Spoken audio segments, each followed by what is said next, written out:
ওঙ্কার বাংলায় সঙ্গে রয়েছে আমি শিল্পা। এই মুহূর্তের খবর হলো ফের কলকাতার পার্ক স্ট্রিট এলাকায় ধর্ষণের ঘটনায় তোলপাড়। জেলবন্দি স্বামীকে ছড়িয়ে দেওয়ার প্রতিশ্রুতি দিয়ে ধর্ষণের অভিযোগ উঠেছে। বুধবার রাতে গ্রেফতার আসামি কর্মরত অভিযুক্ত সেনাকর্মী।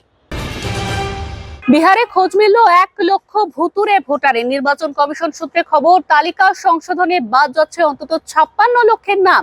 বিধানসভা পিছু বাদ যেতে পারে 23,000 ভোটারের নাম।